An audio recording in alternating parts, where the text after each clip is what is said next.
Bom, gente, boa tarde. Eu sou Maria Helena, eu sou médica assistente do Serviço de Clínica Geral e Propedêutica do HC e eu vou falar hoje sobre rastreamento de doenças na perspectiva da promoção de saúde.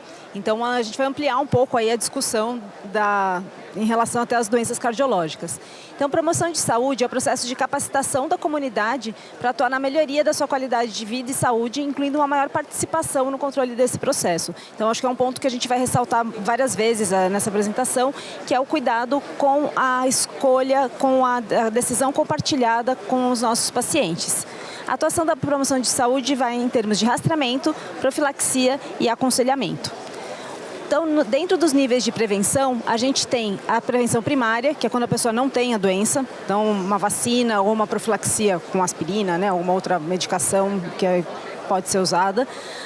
A prevenção secundária, que são indivíduos assintomáticos, em que você detecta a doença enquanto ela não tem sinais clínicos. E a detecção habitual, que seria a prevenção terciária, que é a prevenção de complicações.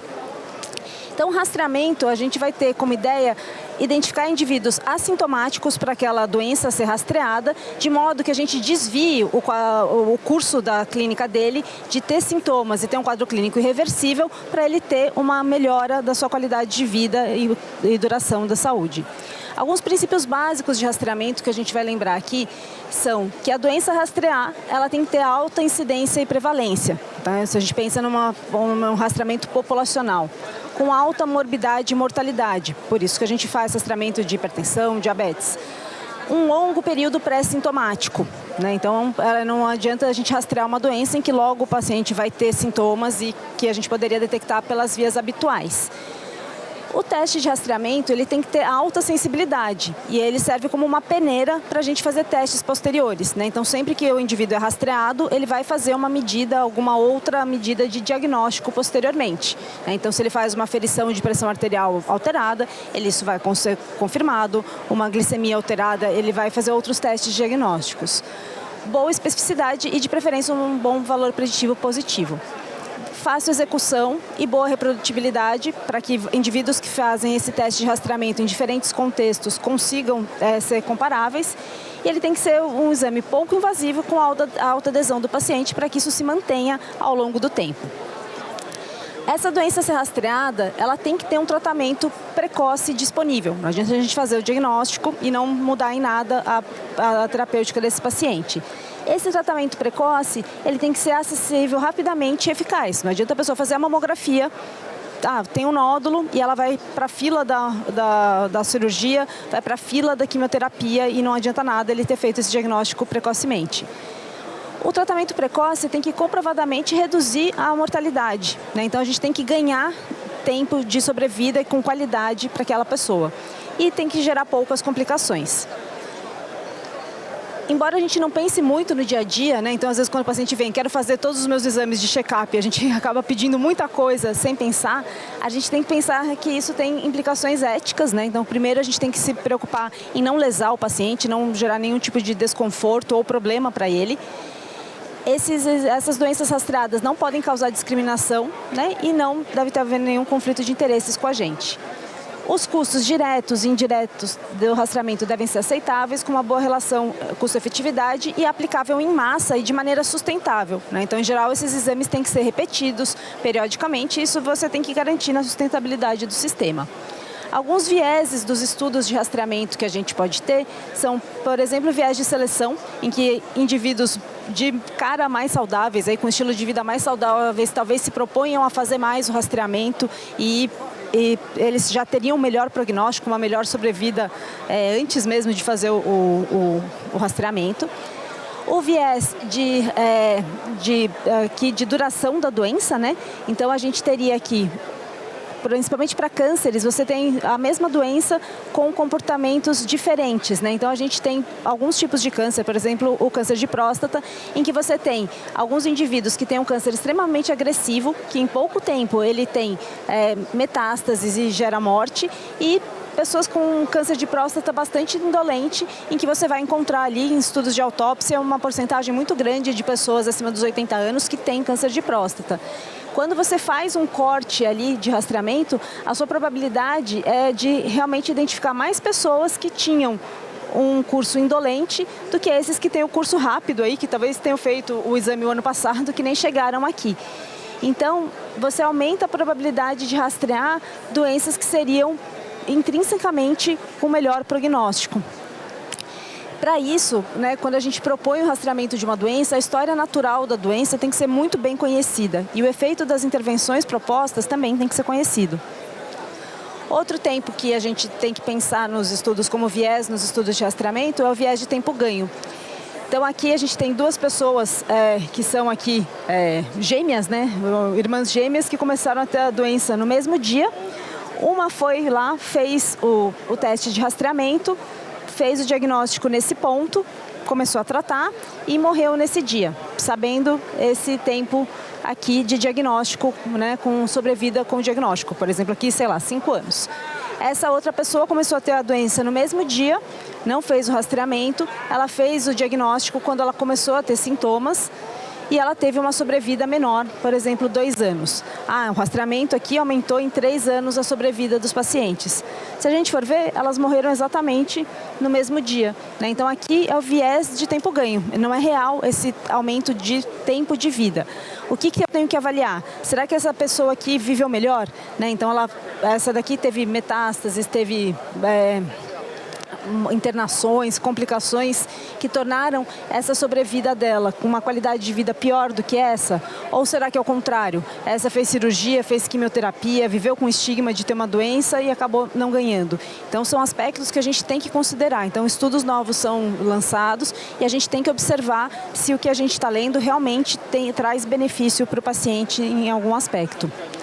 Sempre tomar muito cuidado com o overdiagnosis, que é o sobrediagnóstico, né? Então, fazer o diagnóstico de doenças que jamais trariam problema para o indivíduo, né? Então, a gente faz o diagnóstico porque a gente aumenta a sensibilidade dos testes, faz critérios diagnósticos de doenças que tornam a sensibilidade do diagnóstico maior e acaba fazendo o diagnóstico de doenças que jamais trariam problema para os pacientes. Então, a gente tem, né, doenças que nunca causariam sintomas ou encurtariam a sobrevida e a gente faz diagnóstico. Então, muitos cânceres detectados por rastreamento são pseudodoença, né? Eles nunca trariam problema. Então, muitos dos cânceres de tireoide que a gente identifica e até mesmo dos cânceres de próstata nunca trariam problema para aqueles pacientes e a gente causou esse problema. Também até alguns estudos de diabetes gestacional mostrando que talvez isso não seja um problema, né, seja mais uma pseudodoença. Então, isso está relacionado com o aumento da sensibilidade dos exames e definições ampliadas de doenças com critérios diagnósticos muito amplos. E aumento também de você fazer um exame e achar um incidentaloma, né? Os radiologistas chamam de vomit, né? Aqueles achados radiológicos que não são relevantes, mas que geram uma ansiedade, geram a necessidade de uma investigação posterior e acabam trazendo custo e ansiedade para os nossos pacientes.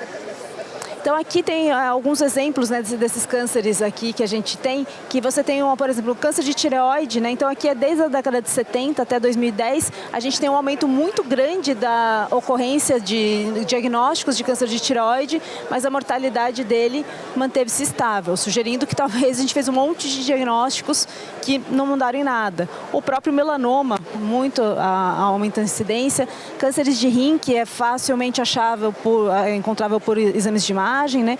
E os cânceres de próstata, que aqui até é interessante, até o comportamento dele, que a gente teve um pico, né, de detecção quando se popularizaram, né, as técnicas de rastreamento com PSA, o toque retal, e depois quando a gente reviu que talvez não seja uma recomendação tão interessante, isso decaiu aí e voltou para níveis anteriores, né?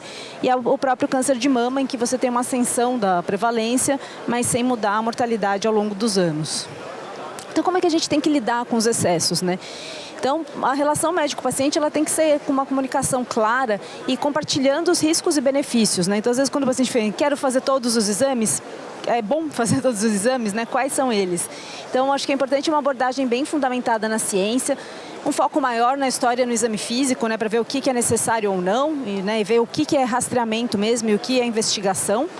E uma avaliação inteira do paciente e educar o paciente também sobre os riscos de se fazerem sobrediagnóstico, de você ter outras, né, coisas que a gente achar, coisas que não necessariamente a gente estava procurando. Uma sugestão aí que a gente tem, né, para fundamentar a nossa decisão e compartilhar com o paciente, né, às vezes a gente fica com dúvida, peço esse exame, vou pedir uma colonoscopia, que é um exame mais invasivo, como é que eu vou fazer? Hoje em dia a gente tem várias ferramentas de cálculo de risco, então isso também ajuda a gente a colocar para o paciente qual que é de verdade o risco para ele naquela situação e fundamentar melhor uma decisão compartilhada. Eu coloquei alguns exemplos aqui, né? Então a gente tem o FRAX, que é um instrumento de avaliação do risco de fratura, que começou na Universidade de Sheffield, na Inglaterra. E a gente tem dados de população brasileira e a gente tem a validação aqui dessa ferramenta pela Sociedade Brasileira, Associação Brasileira de Metabolismo Ósseo, em que a gente vê com dados clínicos do paciente, né? Então, idade, gênero, peso, altura, uso de corticoides, artrite reumatoide, osteoporose secundária, como menopausa precoce. Então, a gente põe os dados clínicos do paciente, ele dá uma perspectiva do risco de fraturas maiores, né? Que são quadril, coluna e punho em 10 anos e o risco de fratura de quadril em 10 anos. E aqui é bem interessante porque essa ferramenta ela foi estudada com e sem a densitometria óssea, né? Então você tem a possibilidade de colocar a densitometria óssea e aqui a gente tem para a população brasileira que a gente decide, né? Então nesse exemplo que eu coloquei, essa pessoa aqui está no amarelinho, quer dizer que ela se beneficia de fazer a densitometria. Então se o paciente tem um monte de exames para fazer, a gente não sabe bem o que priorizar na hora, talvez a densitometria ajude. Se ela cair no verdinho, ela está no baixo risco, a gente faz prevenção, né, vitamina D, atividade física, consumo de cálcio e não precisa mexer nisso, deixa para o ano que vem. Se ela já está no alto risco, eu posso começar até o tratamento e fazer a densitometria depois. Então essas ferramentas, essa de osteoporose é muito legal porque ela é bem padronizada para a população brasileira, mas a gente tem outras, por exemplo, até de câncer de mama, né, do NIH. Ele amplia a população para populações das Américas, mas não foi uma população expressiva estudada no Brasil, então a gente não tem, mas dá para ter uma ideia. E o do câncer coloretal também, que a gente consegue utilizar até para definir aí se a gente vai pedir um exame mais invasivo, como é que a gente vai fazer com o paciente. Ainda embasado aí como revisão da ciência, a gente não tem, nem na América Latina, né, a gente não tem, e no Brasil também não, uma instituição única que sugira quais são os exames a serem feitos. A gente acaba usando aí como sugestão de recomendação as recomendações A e B da United States Preventive Sex Task Force, que são as recomendações aí que seriam recomendáveis, né, com benefício moderado ou substancial pelo menos, né. E aqui a gente fez um resumo aqui, né, do screening adequado para a idade, né?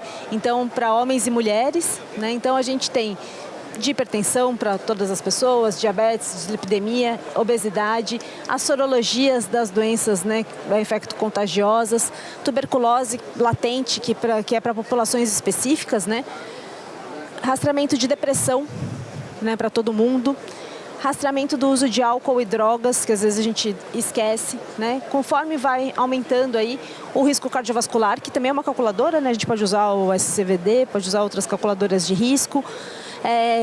Conforme vai aumentando a idade do indivíduo, a gente acrescenta a pesquisa de câncer coloretal, né, com sangue oculto nas fezes, colonoscopia ou retossigmoidoscopia acima dos 45 anos. O câncer de pulmão, né, para os indivíduos tabagistas. Existe também, nos estudos de Liverpool, ele tem a calculadora de risco, também dá para calcular, a gente tem uma ideia de quando é indicado ou não fazer a tomografia de baixa dosagem. O câncer de próstata, que a gente deve discutir com o paciente, né, que o benefício é duvidoso, mas a gente pode discutir com ele.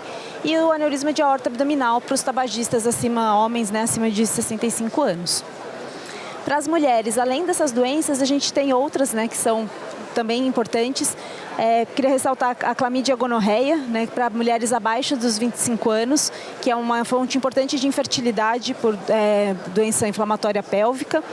Violência contra o parceiro, que pode ser só uma pergunta, né? A gente pode ter tem ferramentas de pergunta rápida e até discussão de risco genético com testagem de BRCA1 e 2, que você pode fazer estimativas de risco e oferecer para paciente. E para as mulheres ainda entra aqui, né? Então, a partir aí dos 40 anos, aqui a gente entra com o risco de osteoporose, que você pode investigar com as ferramentas ali que a gente apresentou. Então, é bastante coisa para pensar, né? A gente sabe que o cardiologista fica às vezes focado nas coisas que ele tem que tratar, no risco cardiovascular, e a gente tem um monte de coisas para ser discutido que também vão ajudar a melhorar a qualidade de vida do nosso paciente. Queria agradecer a presença de vocês e é isso. Obrigada.